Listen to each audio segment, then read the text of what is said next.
Just a second ago, it was the services unavailable. I'm like, you know what? The Wi-Fi or? You can't change YouTube. I'm like, Oh, TV mission. It's all back. I'm like, unacceptable. They are strapped in. Yeah.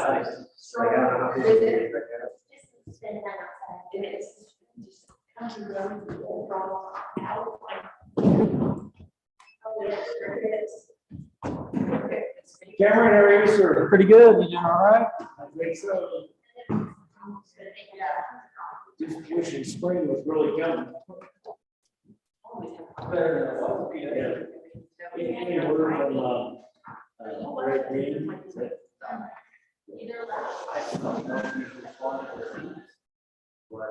Oh, because he was wondering when he was going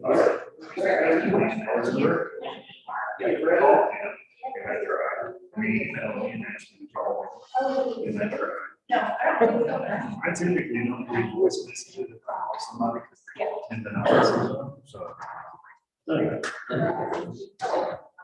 You need this.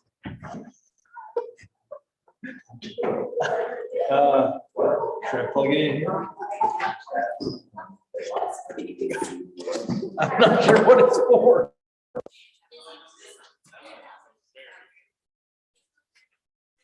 oh, Karen, you killed I just saw a plug laying down here. it. Hey.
How are you doing? I'm not surprised. I've got something to do.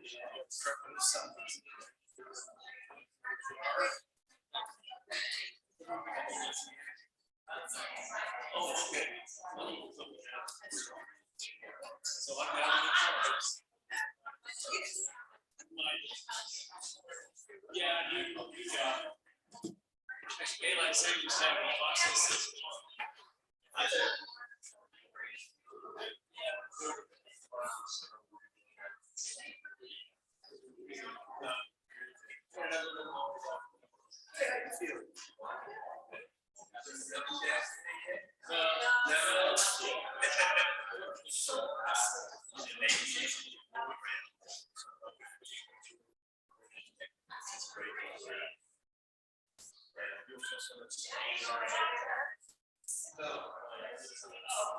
It's a lot of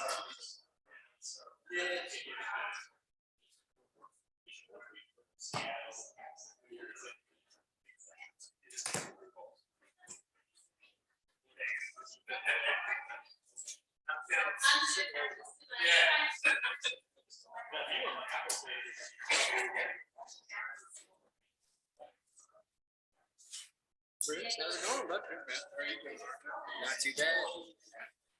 Not too bad. Just that was Florida. That was Florida. I worked through about the whole dang time. Did you really? I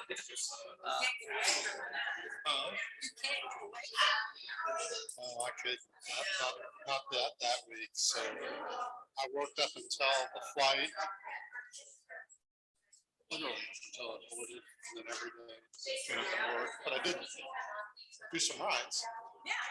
Gotcha. What were you guys, I've got a truck full of signs, yard signs, if you want some. I do. Let me know afterwards, or I'll bring them to you. I deliver. If you don't want to get them tonight. So, The up and down still.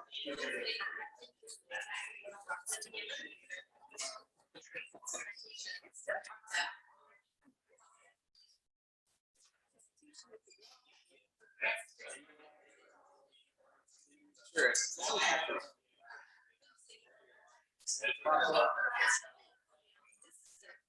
It is set for 2019. Oh, really? Yeah. So I know it's. Aren't you? I'm sorry. Get you some signs, Yeah, I need to get signs from me. I need to get signs from Rick. 5 signs. Yeah. Heather, convince you to get a Sarah Moore sign? Oh, sure. First Put of it all, on front of the store, can't do it in my house, because grandneighbors.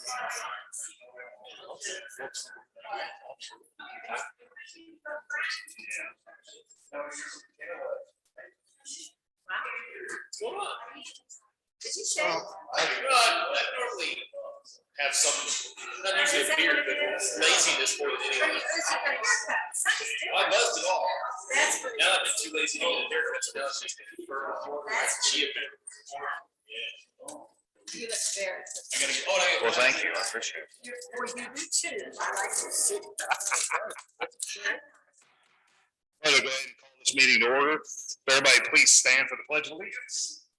I pledge allegiance to the flag of the United States of America and to the republic for which it stands, one nation, under God, indivisible, with liberty and justice for all.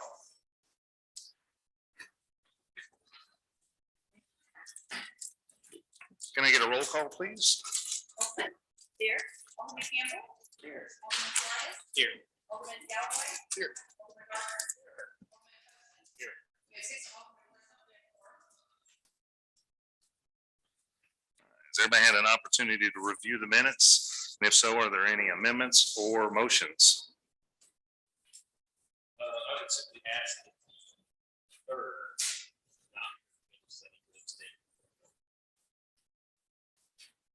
Make a motion to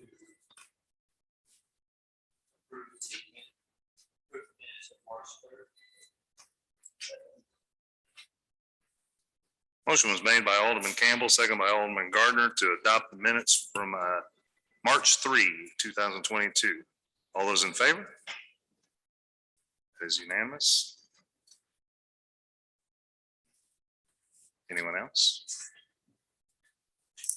Make a motion to approve the special meeting minutes of March 7th, the regular meeting minutes of March 7th, and the special joint meeting of March 8th. Second.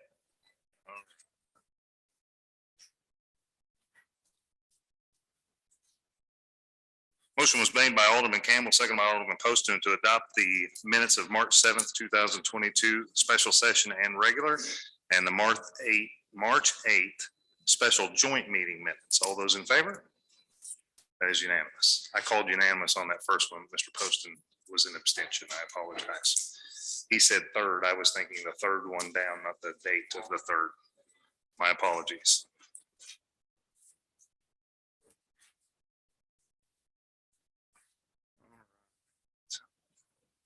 We have no ceremonial matters on the agenda, nor scheduled visitors or guests. First reading of bills. Mr. Galloway? Your Honor, I move that we place bill number 3343, its first reading by title only. Second. Motion was made by Alderman Galloway, seconded by Alderman Poston, place bill number 3343 on its first reading by title only. All those in favor? An ordinance authorizing the city to enter into a cost share agreement identifying a regional broadband consultant. Mr. Childers.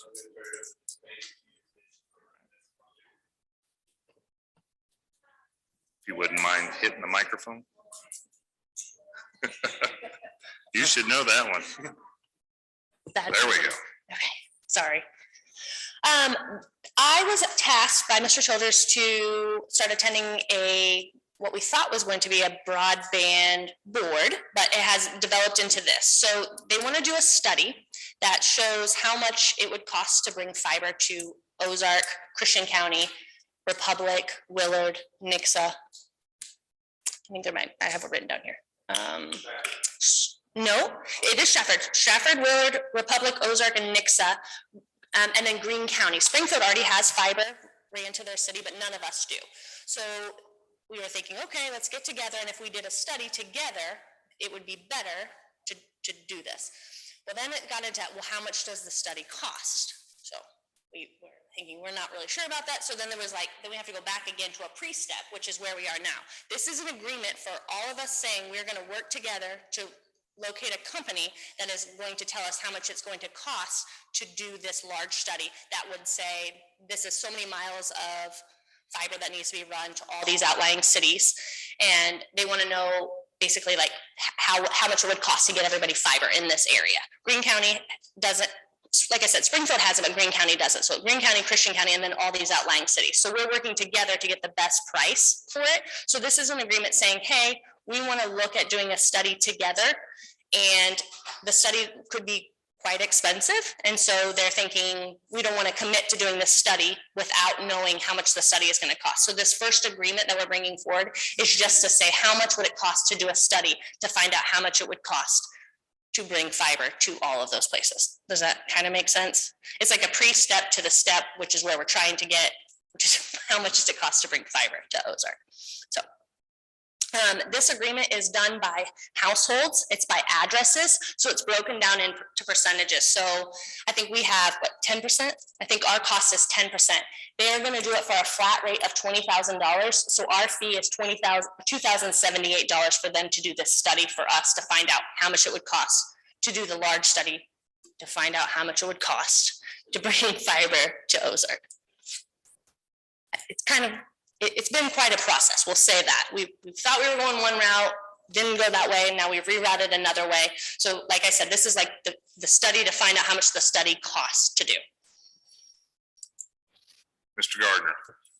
Once we find out how much it costs to do what you want to do, who's going to do it? Or is the end result looking for one company that will do everything? Because there's already, I mean, there's two people that have a little bit of fiber already in Ozark, but they just don't offer it commercially. Sure. So You act like you wanted to answer, but I mean, I don't mind answering. Oh, go ahead. I had a question. No, You were like doing I know the answer to this. Steve, look. So basically we'll do this study to find out how much it costs to do the study. And then we'll have to decide on a contractor that would do that. We'll have to go out to bid. Is it my understanding, Amanda? The function of this contract is that city utilities will select a contractor to do the study. So that should be performed in this portion of it, and then we will enter into another contract with them. Right, so then we'll bring back another contract that then, if we decided all the cities, it comes back and the city's like, yes, I want to move forward with this, then we would move forward to the next step, which would be finding someone, and what would it, we find out how much it costs, and then we'd have to go from there and follow the same ordinances that we'd have to. It's complicated because it's a study to find what the study would even cost. So it seems like a trip up step. Well, that's a concern, the cost, but once you get that, I mean, I can see somebody's going to have to decide, okay, is somebody going to do it? Is there going to be one company that provides all of this? It would probably make most sense for one company to do it, but before we even get there, we have to know how much it would even cost, and then those companies would bid saying this is how much it costs. That's to fine. do. You would want the best rate for it moving forward. So. Mr. Poston. Has the scope, not this study, has the scope of the next study already been defined? They know where they're going and what they're trying to do, but this is just getting us saying we're all going to work together to figure out who and what we're going to have do the next scope of work. So let me ask it this way. Is the next study, not this one, the next one, Is it to figure out how much it's gonna cost to run fiber or figure out Yeah. how to get high speed to Ozark? It will figure out how much it costs Those aren't the same. to participate, to get fiber to all of the things that are participating, all of the entities that are participating in this. It will be, the study will find out how much it costs to run the fiber to all of them. Okay, and I would assume for somebody like us, that would include right-of-way acquisition, or are we just talking about running fiber? I want to understand what the scope of this is.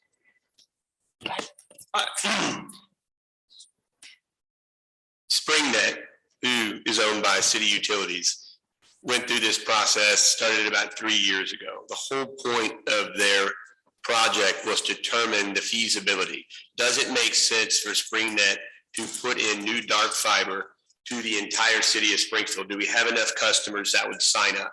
Because there's other private companies. You have AT&T, Uverse, you have the MediaCom, I think, Suddenlinks, those types of people. Even Liberty has a fiber company, So they went through this process and they said, look, we believe that we can run the dark fiber. It was about 100 project. It was a very big project. What they do is they just own the dark fiber. Then they turn around, they lease it to a service provider that would actually bring it into your house. So I would sign a contract with Ms. Callaway if she wanted to have high-speed fiber into her house. That is done by a company called Quantum. When they were explaining this whole process to us, this project, the regional group that originally got together said, not one of us is probably capable of doing this on our own simply because of the cost of that would be done. The big companies, the big consulting firms that actually do these, they're very expensive. And you want to make sure that you get a good one. You want to make sure that the dollars that they give you in the study are accurate. What's it really going to cost when you start saying, do you have control of your vertical infrastructure? Is it all going up in the air? Is it all going underground? Is it 50% up in the air, 50% into the ground? How much right-of-way do we have to buy? Those questions all get figured out and they put that in there. So the scope of work for the larger feasibility study has not been written, but we do have a wonderful model that was written and just implemented from City Utilities and SpringNet because they just went through this process. So really, it was our opportunity to kind of jump on the coattails of somebody who's already done this. They're local. When they explained the project, all the local communities said, if we're going to actually be able to figure out what the real cost is, and if we could bring this to our own city, boy, we're going to have to do this and do it right.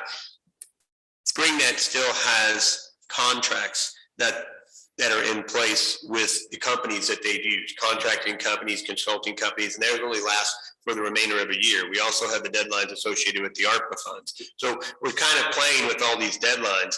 It just got a lot more complicated, as Samantha was saying, in that when they first said, oh, let's go out there and do this big study, we all kind of stepped back and said, hey, time out. How much is this going to cost everybody?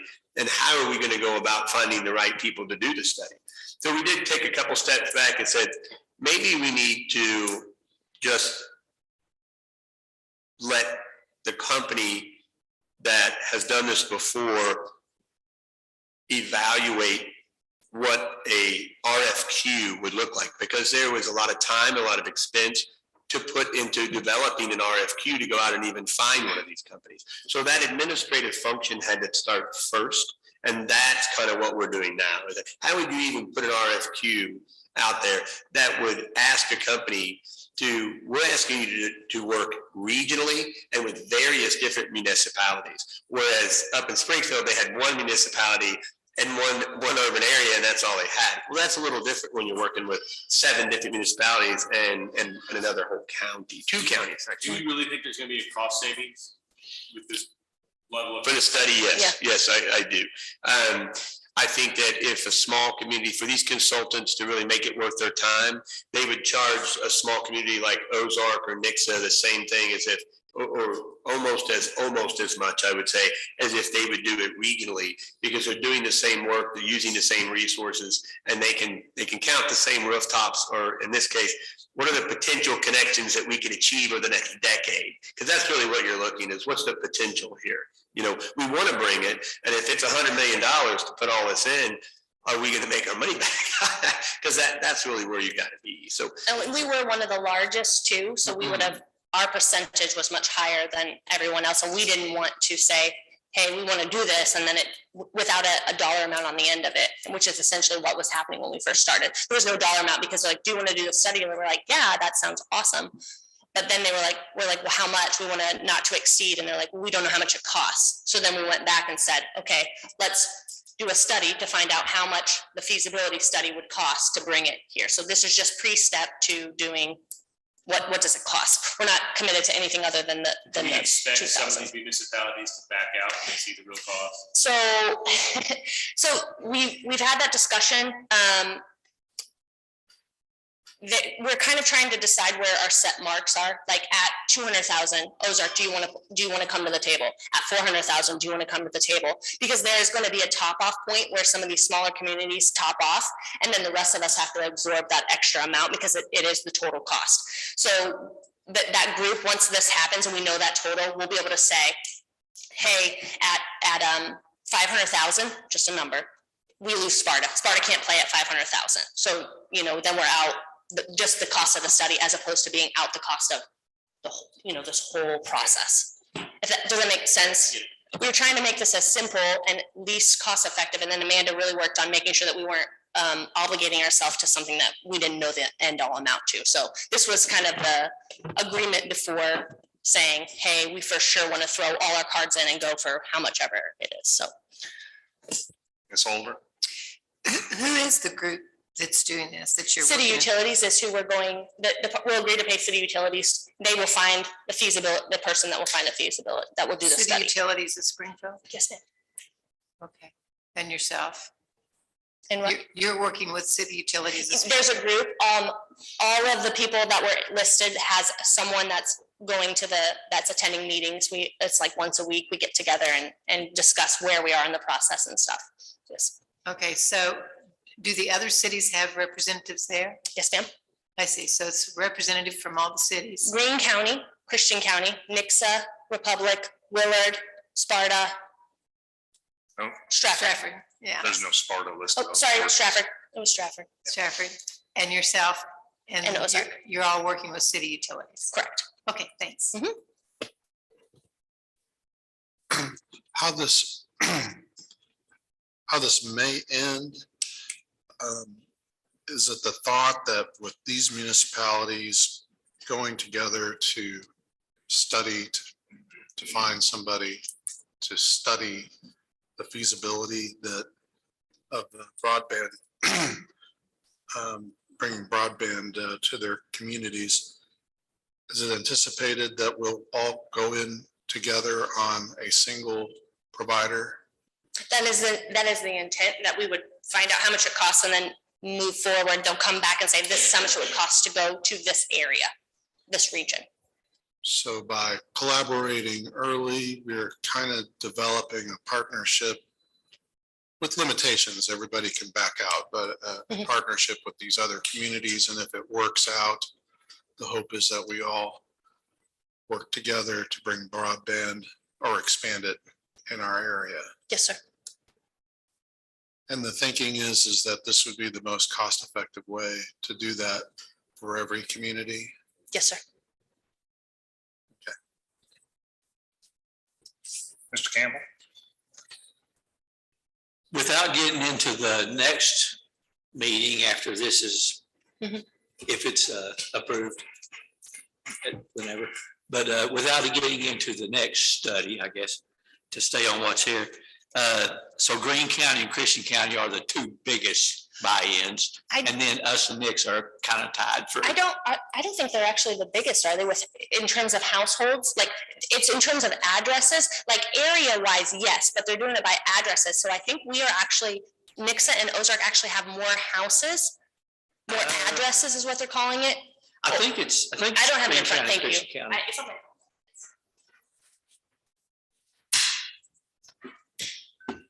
Yes, so you've got the percent, you can see what the percentage breakdown is. So Greene County's got 42, Christian County's got 17, and then it goes down from there. But city-wise, Nixa and Ozark are the two largest. Okay. I mean, in my mind, it's a no-brainer for $2,000. It's an infrastructure that we need to improve. Yes, But the biggest reason it started, it came up because they thought that there was going to be some funding that was available federally to come down here that could possibly help with this, but you had to have a study in order to do it. So then we started talking about doing the study to say, hey, there's this funding that may be possible to get. So then we're like, okay, we want to go to this agreement. Then we were like, how much does it cost? That's when we had to take a step back. So we're like pre-stepping to get to possibly having some funding somewhere. Is this, what's the second COVID thing? Is it ARPA? Or ARPA funds. Is this ARPA fund eligible? Yeah. Our size, because we're a town that received less than $10 million from ARPA funds, they've removed all of those restrictions. Now, telecom was already an eligible expense, but our funds are now unrestricted because they're can be used for various different things. But yes, this is ARPA eligible. Would we want to even pursue ARPA on the $2,000 deal, or would we wait until we see what the survey says? From a budgetary standpoint, we are using the ARPA funds. You may remember, we budgeted $75,000 for our portion of the study of what we thought was going to be the larger portion of the study. And then, so we're using some of those funds for this, knowing that it would be much better to spend less than $2,500 to determine whether we wanted to go any further and spend $75,000 on a study that we don't know whether or not is going to be feasible or not.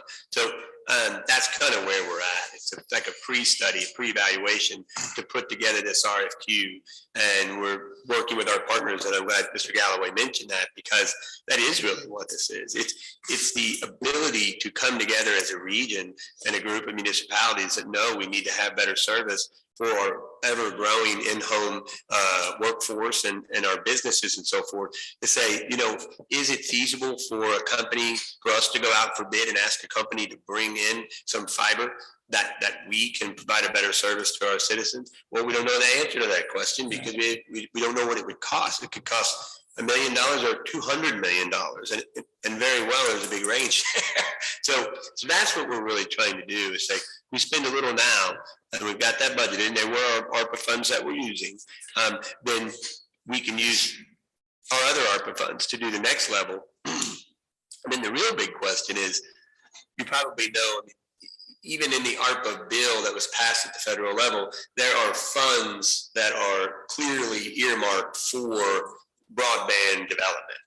So that would be in and above our local ARPA funds that we receive. Okay. So if this feasibility study were to come back and say, hey, this makes sense and everybody wants to be in, then we anticipate that we would go after state or federal ARPA funds and say, listen, we've got a project, we want to do it regionally, we're going to come ask for the big money, and we want to deploy this system in our community and why. So that's where we're go out and say, look, we need 50 million, 60 million, 70 million to be able to do this. And hopefully if we've gone through the process of doing all the studies, now we're eligible for the big money.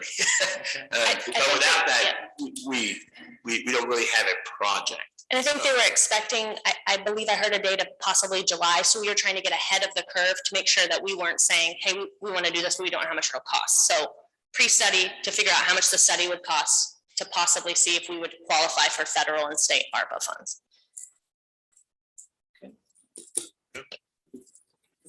All right. Any other questions from the board? There's no one on Zoom. Is there anyone in the audience that would like? Yes, ma'am. Is there any possible way that this could be expedited, if possible? We are the first group that's going out to get this, and then so there was a press release sent out. It's just a press release said, hey, they're considering this. It's just in case, because we are the first city that's brought it forward. So everyone will follow in the next couple of days. It's each one of the groups have different meeting times. I think there's another, Stratford is tonight, I believe Nixa is tomorrow night, and then they're sort of following through. So everybody's trying to get, we're trying to get all these entities on the same page, agreed at the same time. We could expedite it to get it done, then our would be closed and we wouldn't have to wait for the second meeting to come forward. So everyone's not waiting. I'll leave that up to the sponsor of the bill. Is there anyone in the audience that would like to speak on this bill this evening? Hearing nothing. Mr. Galloway. I move that we place bill number 3343 on its second reading by title only. Second. Motion was made by Alderman Galloway, seconded by Alderman Poston to place bill number 3343 on a second reading by title only. All those in favor? An ordinance authorizing the city to enter into a cost share agreement identifying a regional broadband consultant. All right. Any additional questions, comments, or concerns with regards to the bill? Hearing none. Your Honor, I move that we enact bill number 3343 as ordinance number 22-013. Second. Motion was made by, pardon me, Alderman Galloway, seconded by Alderman Poston to adopt bill number 3343 as ordinance number 22-013. Now get a roll call vote, please. Alderman Poston. Aye. Alderman Alder. Alderman Galloway. Aye. Alderman Flores. Alderman Gardner. Alderman Campbell. Aye. We have 6 aye votes, motion carries. Mr. Galloway. Your Honor, I move that we place bill number 3344 on its first reading by title only.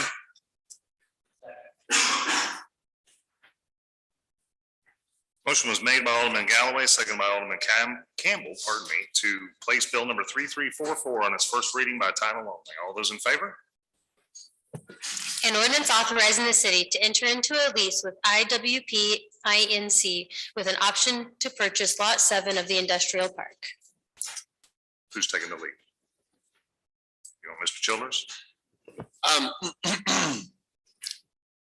The city of Ozark, from time to time, has property that it may own or that it may work with our industrial development authority or a public funding corporation in holding the property, managing the property, and so forth and so on. The history behind this one is the industrial park that is behind Tracker was a park that was developed by the Public Funding Corporation. And many years ago, I don't remember exactly the number, but over 20, because that debt was paid off.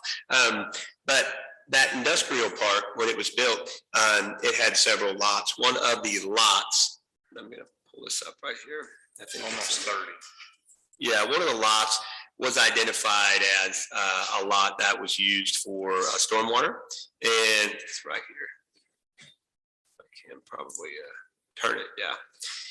And that's the lot you see here in the blue and the pink. And that lot is in the southwest corner of the industrial park, and it's right. It is immediately adjacent to industrial wood products, or what we all know as the pallet company. The pallet company has always been adjacent to this stormwater detention area. Well, when one of the last lots that are in there was working on their project, we recognized the opportunity to make some improvements to this area as far as the functionality of the stormwater, and the developer did that, made sure that it functioned properly. But there was really no need for the Public Funding Corporation or the city to maintain this, because it isn't something that the public needs to take on. So we got an appraisal, and we knew that Industrial Wood Products was interested in the property. The reason why they were was because although the pink shaded area is the area where the detention basin lies, the blue shaded area is still usable property. And they are right here where my cursor is. They're just north of this property.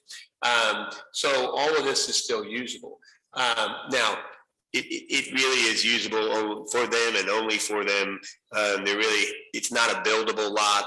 If it wasn't immediately adjacent to their property, it really wouldn't be a lot you could sell or develop under our current guidelines. So it makes sense that they would be interested, and probably one of the only ones that would be. So after the appraisal, they approached us. We said, yes, we are interested in taking this to the board. And so the appraisal value was $25,000. We feel like the fair price. There's no reason to believe it's not a fair price because of the circumstances of where this sits. And so they asked if they could do that in a period of over 2 years. Ms. Callaway helped draft this together. We made sure they had the proper insurance, because remember, if we're doing it over 2 years, we're still going to own that property. And so it's a lease purchase, really.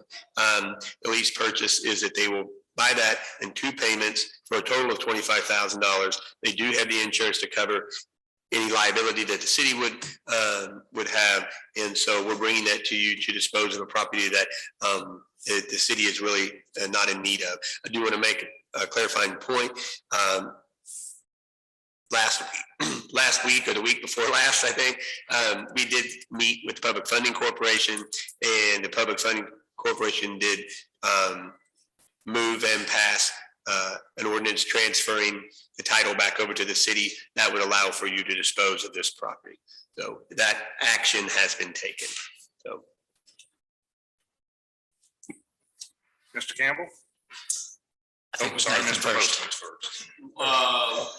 Do we not have to go out on bid? Why do we not have to go out on bid or make this available to the public? Pursuant to your, I'm trying. Too many people are active. want me to continue with that? If somebody wants to go off. oh, Okay, the city code dictates how surplus property that the city no longer needs, both real property and then other types of property such as equipment is going to be disposed. Pursuant to the city code section, there's no need or requirement to do a competitive bid for real property because typically you would use the fair market value as what you would base that on. So the city code only requires that the Board of Aldermen dispose of the property for an amount not less than the fair market value. You can go higher than the fair market value. Mr. Campbell? I think that answered my question. So I'm gonna go back off here. For more of a real-time view, there's an aerial picture. Right, here's the pallet company, and then this is the area that you see here. There's a new building. I mean, the detention area is kind of right out of this. That's all been put in place. And better purchase the property, recognize that they can't do anything other than do that. You got another one? Yeah. Go right ahead. If we were to put this out for bid, I would assume we could. And then the follow-up to that is, do we think it would bring more if we did put it up for bid? And I don't know who can answer that. Well, it's not a developable lot, and there's not a public access to the lot. So there's only a drive. So there's a public. Can you bring that Yeah. picture back up? Is it, because I was wanting to say it's landlocked, is it not? Hey, Jeremy, you're the mastermind at this. Why is this not wanting to like me right now?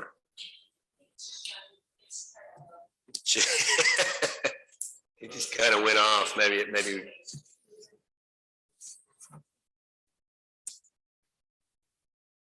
there's the earth. That might be worth more than $25,000. It's reloading. It's something happened, yeah. Right.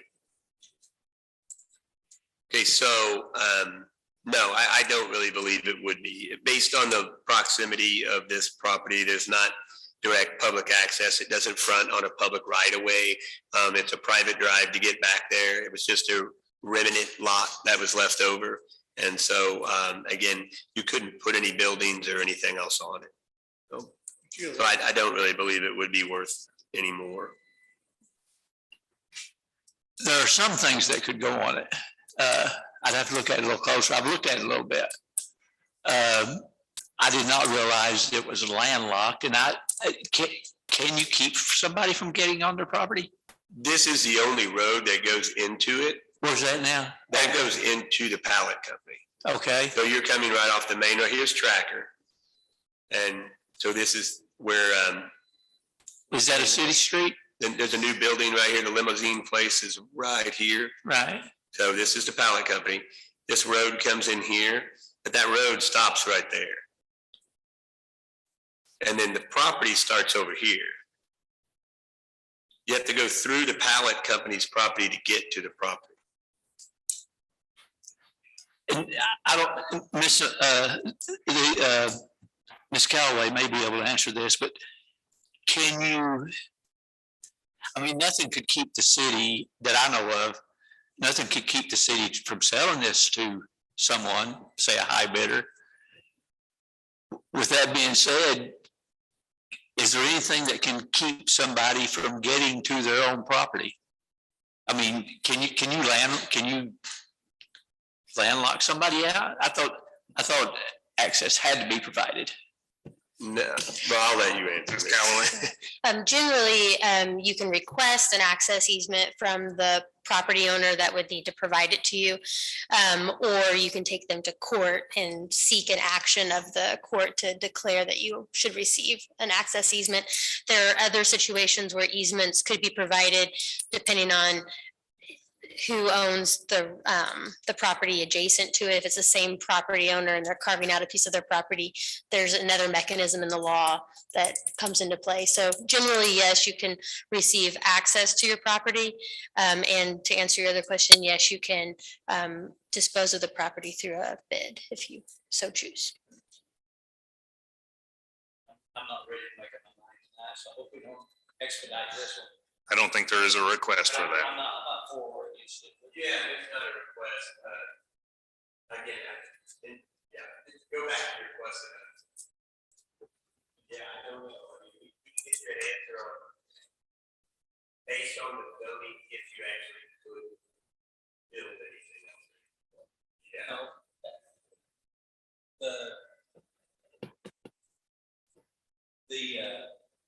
What I'm talking about does not require a building. It's something different that someone is interested in. Okay, let's just leave it at that without. Just to answer your question, when this was originally platted as an industrial subdivision, that entire lot that we're now looking to sell was platted as a detention area. Okay. Of course, back then, this is the 80s.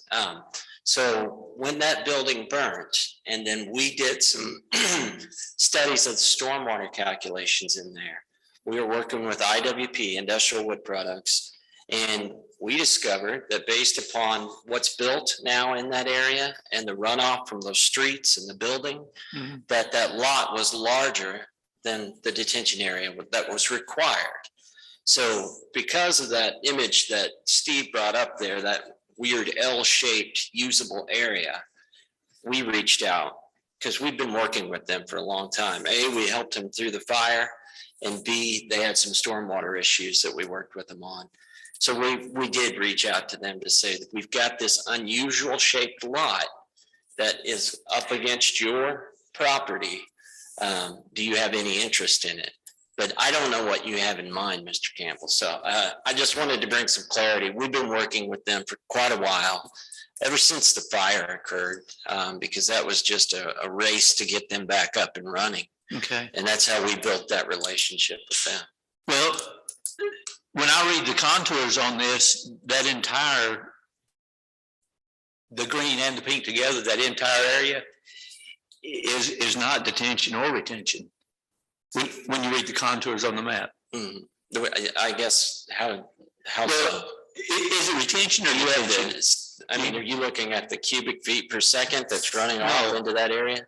No, I'm looking. That's the area of volume that can store the volume of the water that was produced based upon what's on site and what is currently a hard surface such as South Industrial Court. Okay. Well, whenever I look at these contours, they go on down onto the southern property where it turns brown below the pink and green. Your contours down there are 1310, and then it goes to 1311. The what I'll call the berm, is 133040. And that's, so if you got a 131340. And then you're dropping to 1312 and 1311 and 13 to 10 as you go south. It's not holding water, even though you get up to, I don't know what the highest is. It's 1323 on the top right. Yeah. So that can't be detention or retention. And on that exhibit, we reworked that entire drainage basin and built up that berm a little bit just because of the additional flow. So I don't know if that survey was done prior to but we had to rework that. Of course, stormwater detention has come a long way since this was platted in the 80s. So it is detention? Not It retention. functions, let's call it a drainage easement. It's designed to carry water. What's that? Is it wet or dry? It's not always wet, so it'd be more like a detention It'd be pond. detention. Yeah. Okay. It's a unique piece of property that, like I said, we built a relationship with them. They inquired and, but again, I'm not thinking of all the uses that could potentially be there. But I wanted to address that to the access. At one point, it didn't need access because it was looked at as an unbuildable lot. So your access off of South Industrial Drive was your primary access to those lots. Okay. All right. Any additional questions, comments, or concerns from the board? Is there anyone in the audience that's here to speak on this bill this evening? Hearing none, if there's no further comments from the board, this bill will be held over till the next legislative session. All right, resolutions, Mr. Flores. Your Honor, I move that we read resolution 1966.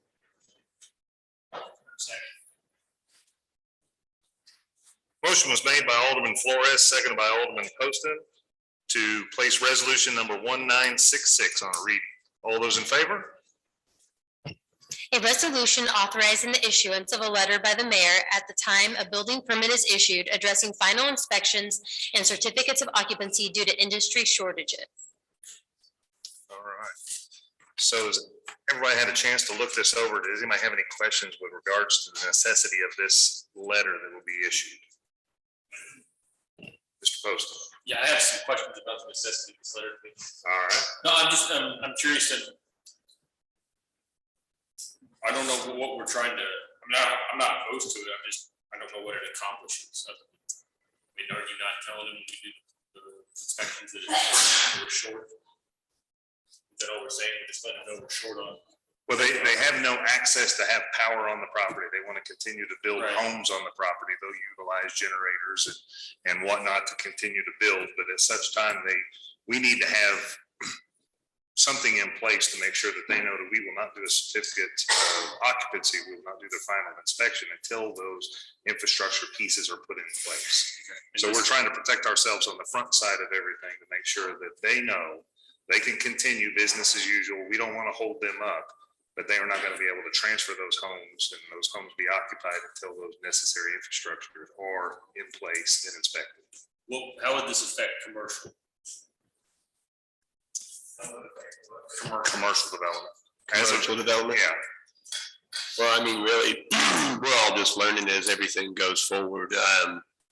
It could affect any of the development. What we're dealing with is we've given a preliminary plat and construction drawing approval to a developer. The developer has gone forward and they have met all of the requirements for the city of Ozark to receive final plat. So they are at the final plat stage.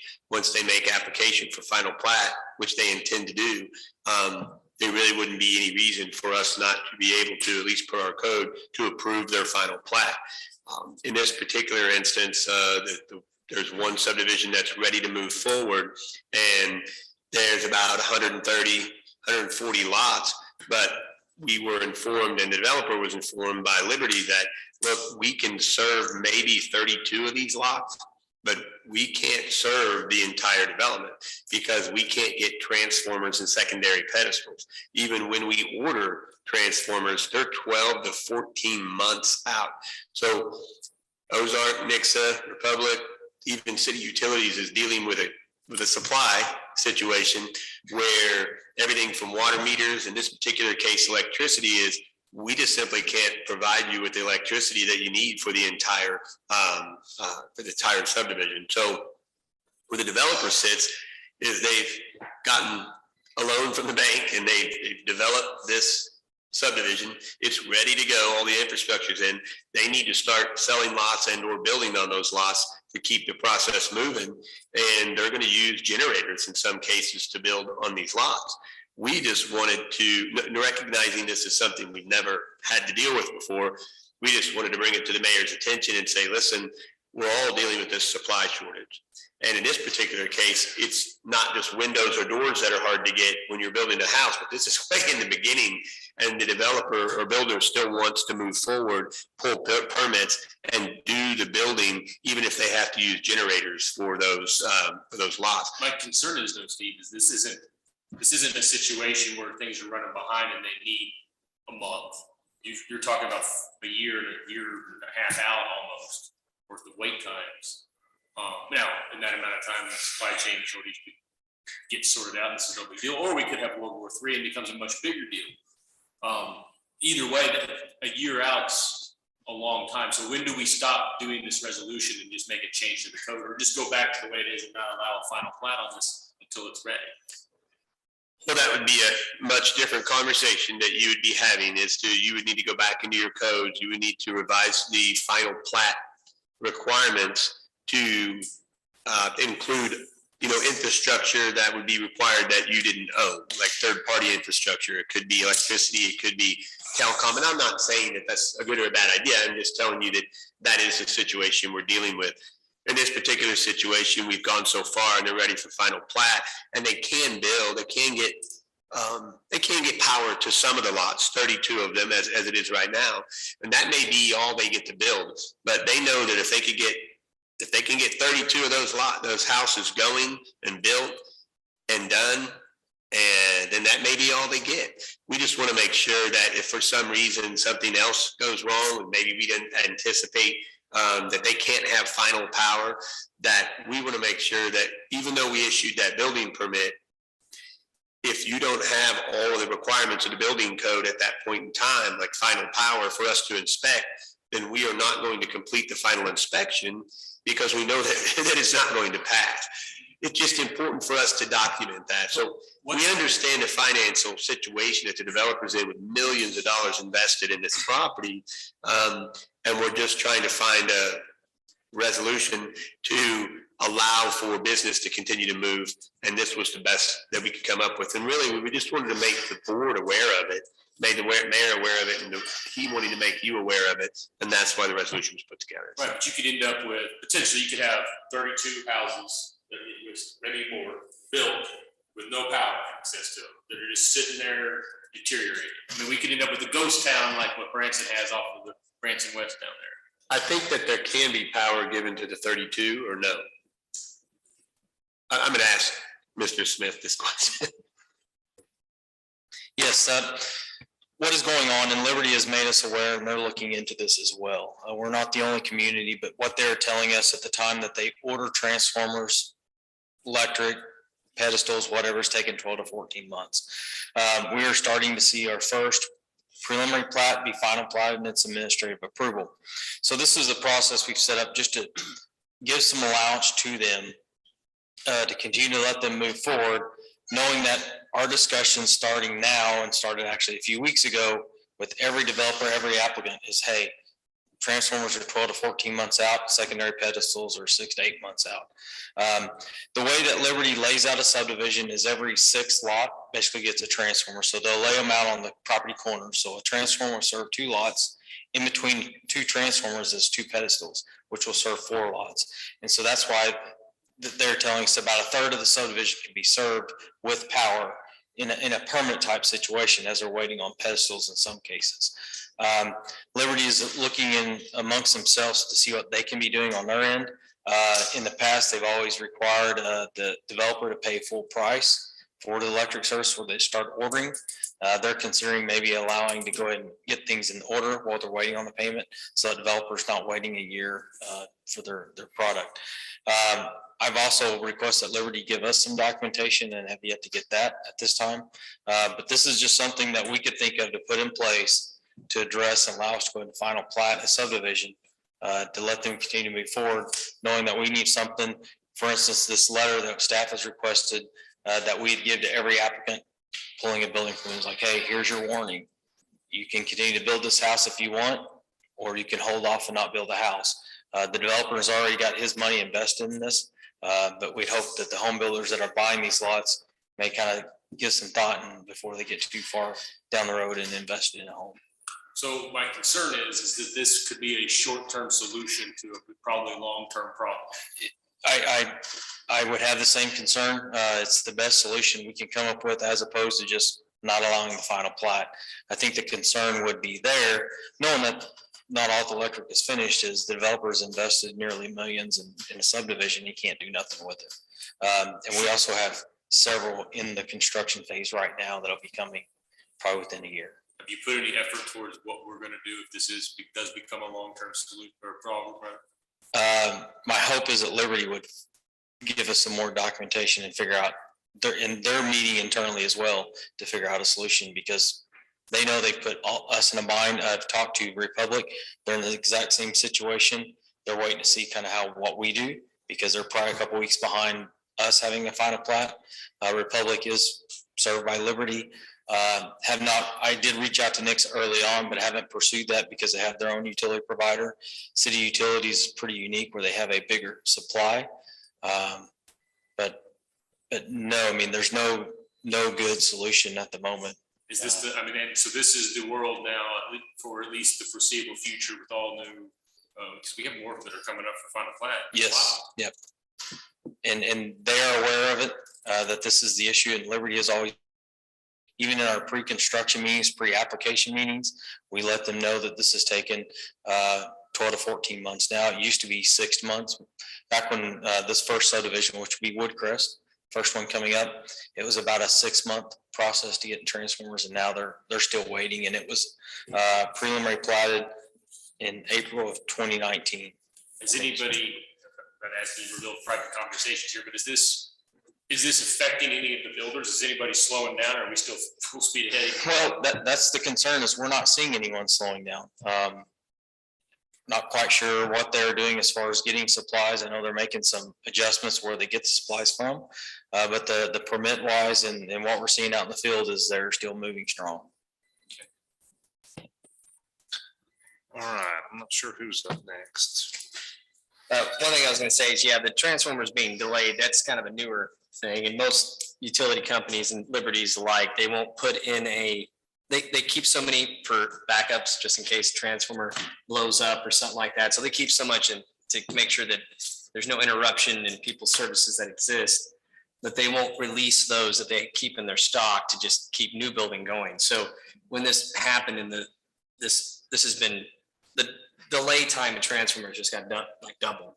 And so, yeah, we're looking at a 12-month lead time, but they will put in the orders as they know that these are gonna come up. And then, yeah, puts them on that delay time. But I do think that everybody still anticipates getting transformers, but it's really up to the developers, as far as what I'm understanding, that their timing on that, from when they put in that order to the time that house is done, they know that they have this waiting time. And I think, if I'm looking at it correctly, we're just trying to protect ourselves from the fact that people are trying to get occupancies on houses that don't have final hookups and things like that. And it's kind of, is that really where we're trying to go with this, where you can start building if you want, but you know, if you don't have permanent power, we can't give you. Trying to protect the city. We're trying to protect the developer the best we can too with the investment he has, trying to protect the builder if they sell a lot, and the homeowner at the end of the day. And I mean, construction's been this way for a while, so I'm sure most of them will, I know it takes a little bit of time to get a house built, but most of them go pretty quick. So they'll have to, it's just another thing we'll have to learn to pivot and get past. I'm sure we all will, including the developers and everybody else. So. Mr. Gardner. My experience with builders is that once they get a lot and they can get the materials and they have the crews lined up, they're gonna wanna go ahead and build as soon as they can, and they're probably gonna be willing to take the risk that they may not have electric when they need it. So I don't really have a problem with this, but just looking at the language of the bill, it says the attached letter shall be issued by the city at the time the building permit is issued to notify the permit holder of the delays. And then over in the letter itself, it says the city is also requesting that this letter and stipulations be conveyed when selling property. I just think there needs to be some sort of a step where whoever applies for a building permit or a plat, any step going forward is that they have to sign something. And I don't know if it needs to be notarized, but there needs to be some acknowledgement that we have told them. So they could never come back and say, well, you know, that wasn't made clear. I didn't get a letter. I mean, well, we just have to I protect believe we ourselves. have it planned to be the top sheet of their permit, right? Yeah, my anticipation was actually attach this letter of a permit, but that, if that's something we can do, maybe they sign on they have a signature on the letter as well, where they sign and acknowledge the same thing. That's up to Amanda, but I'm just afraid that somebody's gonna say, well, you didn't tell me. Yeah, that's a good thought, and that has happened to us in the past, so. Well, that's one of the reasons why it's not necessarily with the developer, but it's with every single individual building permit. So Right, any yeah. lot that's sold, once that permit's pulled, they get all the information Absolutely, and there's no surprises. because you can't always depend on a developer, or I hate to say this, a realtor to confirm all the information that needs to go with it as far as covenants or availability of this sort of thing. You just need to make sure they know so they don't come back to us. But otherwise, I think it's a good idea. Well, at this point, if I'm understanding this correctly, the way I see it, you know, the city and the developers work together. It's on the city to communicate potential issues, which is what this is. And then at that point, it's the developer's decision. So I feel like the resolution is good, except for one thing, which Rick touched on, but I looked at it maybe not different, but well, I looked at the same thing Rick did. On the fourth paragraph where it says the city is also requesting that this letter and stipulations be conveyed when selling property. I think the resolution needs to say the city is also requiring instead of requesting, because if you request something and the builder doesn't do it, maybe this thing you're signing would be contrary to what the resolution says.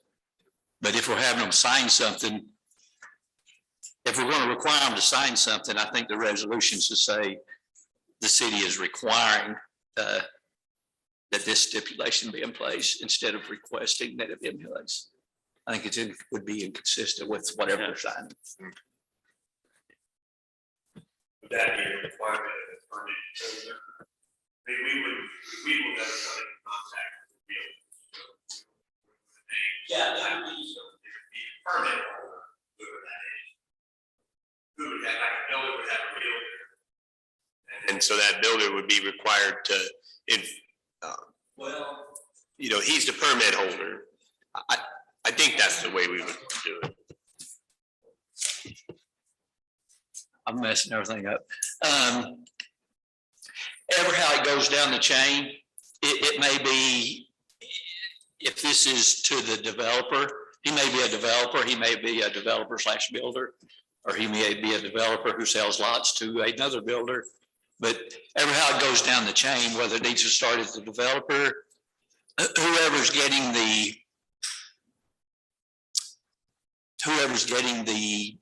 I guess it'd be whoever's going after the C of O. Would be the permit holder. Which would be the permit holder. Each developer, the developer is pretty much the easy one, because that's just one person. Right. But when they start splitting it up with, you come in and you're a different builder, campus. It would have to be the requirement of the And you're permit pulling a holder. permit, you're required to inform everybody, and you're agreeing that you're going to inform everybody. Required is the key word. Instead of request. Requiring, yeah. So we can make that change. We anticipated providing the same letter to the developer when he plats as well. And so the thought was, we can say we can require it, but there's nothing that we can require them to record it. But we can definitely give the same letter noting that requirement's in there to the developer, which we do in the final plat. Any additional questions, comments?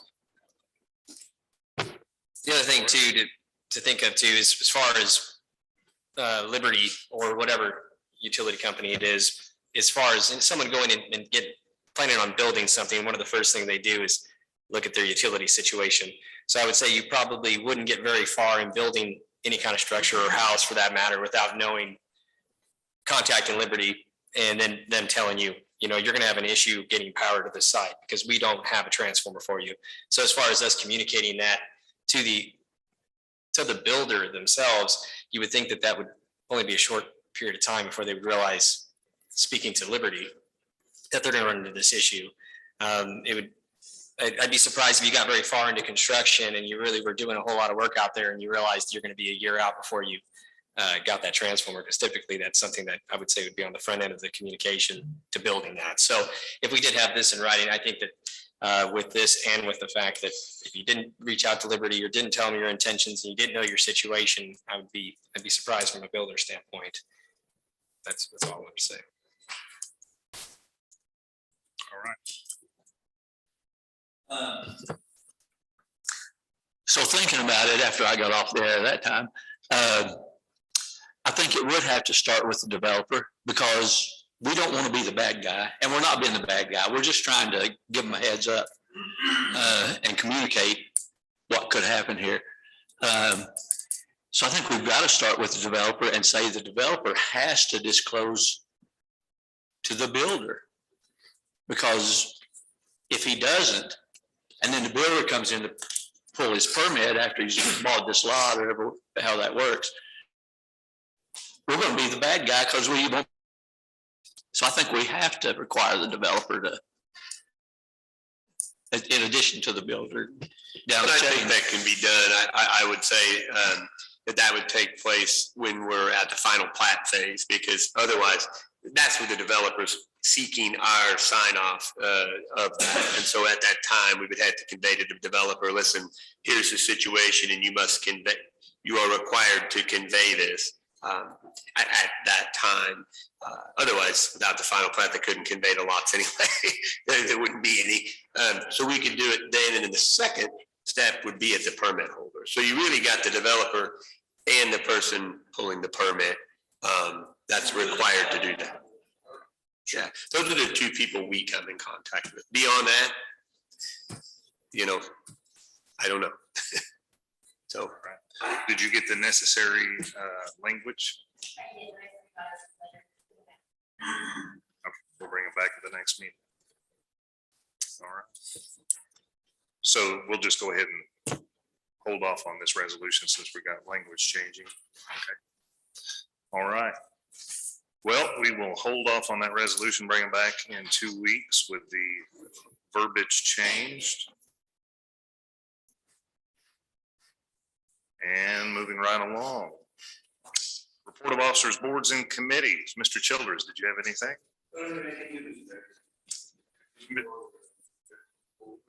Yeah, Mr. Smith, you had a written report. Would you like to elaborate?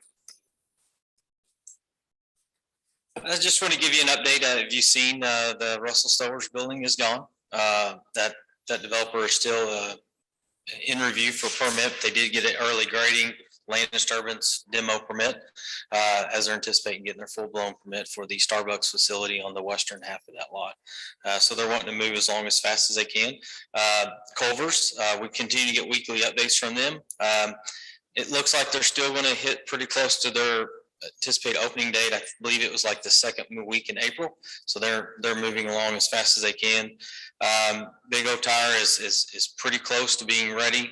They did get a variance approved last Thursday for a wall sign on the secondary sides where there's no street frontage, which is kind of part of that ordinance amendment we're talking about bringing to the board soon.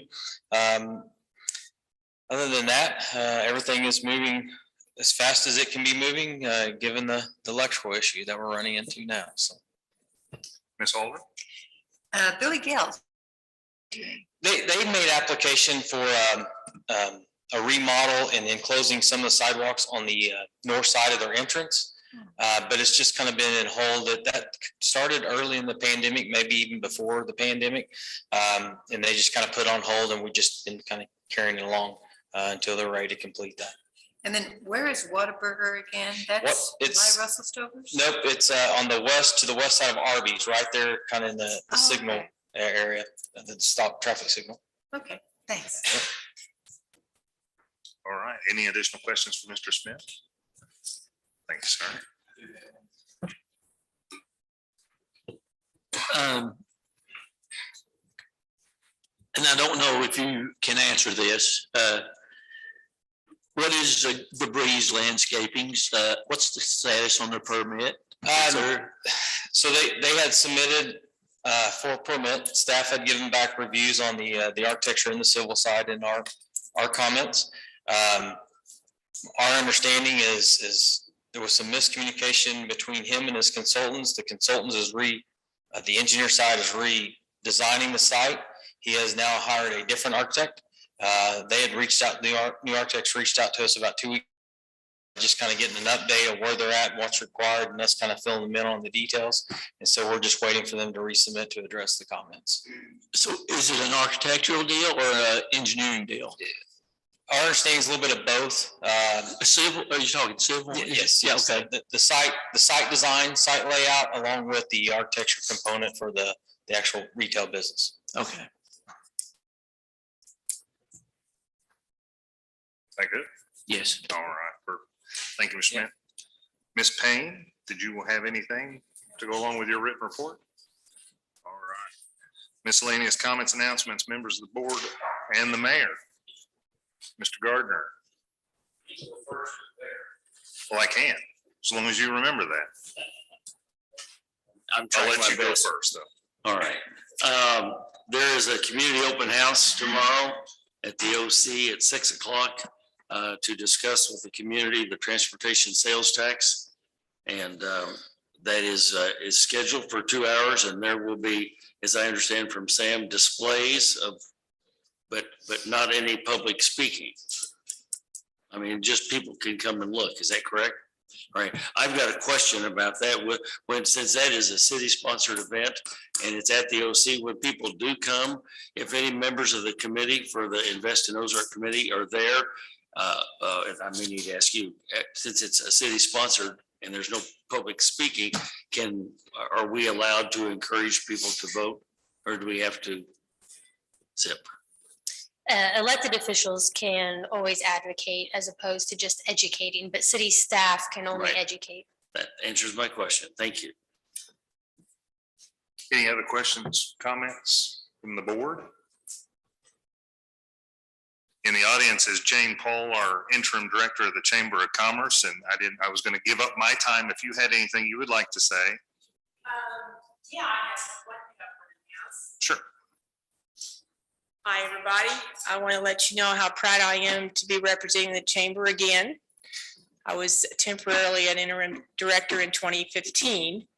But I started our total resource campaign today, so be prepared for phone calls from our committee members. The theme is Reach for the Stars, and I'm sure those of you that belong to the chamber have seen that in your weekly newsletter. But Big Oak Tires joined the chamber today, so I'm really pleased to have another big business like that that's established in Springfield and Nixa and has decided to come to Ozark. I think they'll be very successful. So thank you all. You bet. Thank you, Jane. Miss Alder. Thank you, Jane, for stepping up. We appreciate you. Absolutely. Thanks. Absolutely. All right, I had yielded my time, so I will say nothing other than I'll entertain a motion to adjourn. Motion was made by Alderman Galloway, seconded by Alderman Alder to adjourn this legislative session. All those in favor? It is unanimous. Thank you, everyone. Yes.